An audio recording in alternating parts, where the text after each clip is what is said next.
Are you confused where to live once you move to the UK?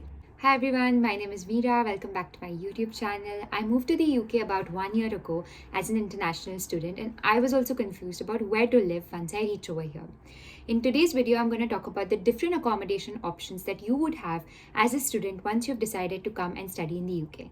I make lots of videos regarding life in the UK, moving here as a student, and finding jobs. So please don't forget to subscribe to my channel.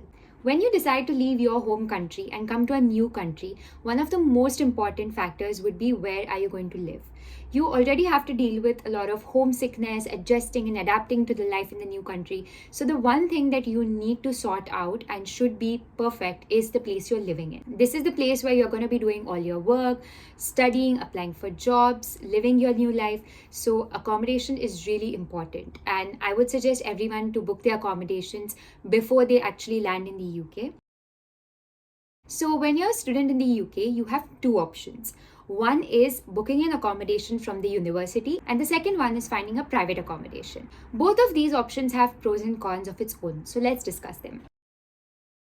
If you decide to live in a university accommodation, one of the main pros that you would get in this is that it will be a lot more safer than the private accommodations that are there. So if safety and crime and these kind of things are a bigger concern for you, I would definitely recommend you to book a university accommodation because these are usually within the premises of the university and a lot more safer because the university is directly responsible for the students who are living there.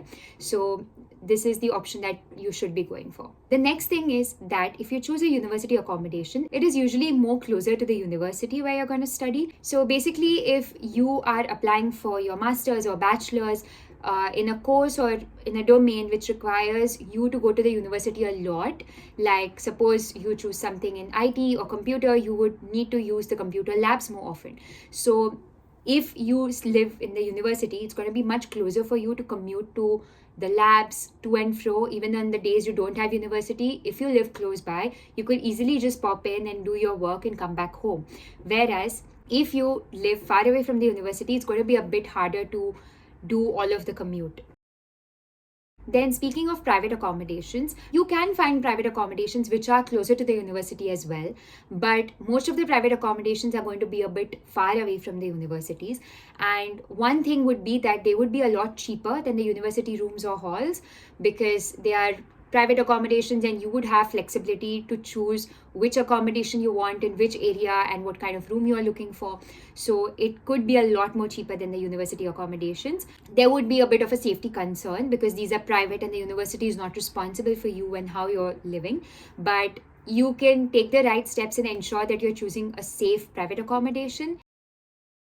So for me, in my case, I studied at the University of Warwick and I chose a private accommodation which was much far away from the university.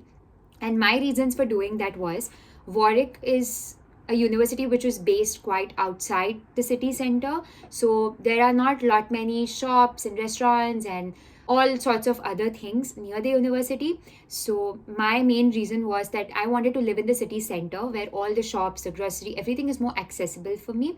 And the university accommodations were very expensive according to me. And the private accommodation I chose was much cheaper in my particular case. And the other reason was that when you live in the city center, it's easier for you to find part-time jobs because there are lots of cafes, restaurants, shops, retail stores, everything around you. So you're more likely to get a part-time job like more easily, which would be near you.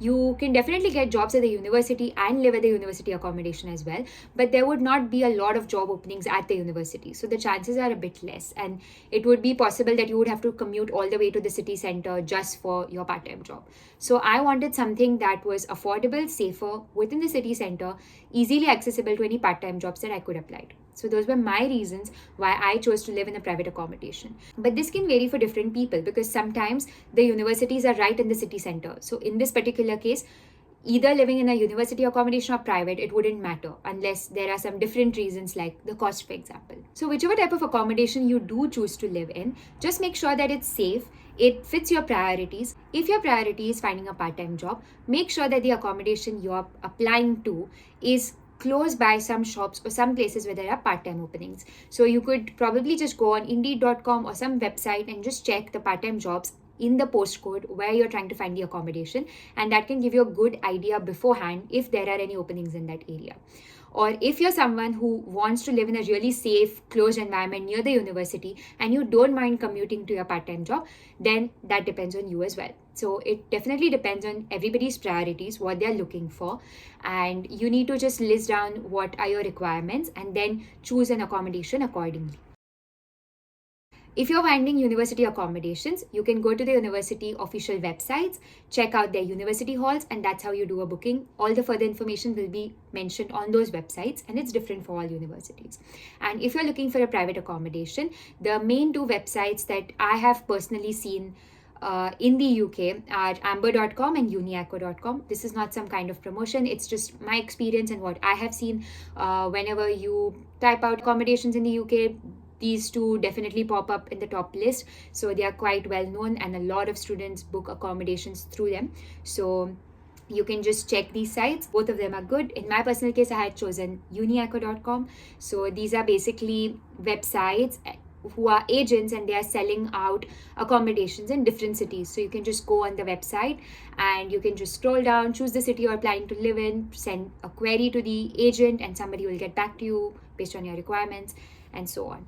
I hope that was really helpful, and I hope you sort out your accommodation before moving to the UK so you have a nice and safe place to live in once you're here. If you like this video, I'm sure you'll like my other video on my 1-year experience in the UK as an international student. Make sure to check that out and don't forget to subscribe to my channel. Bye, see you next time.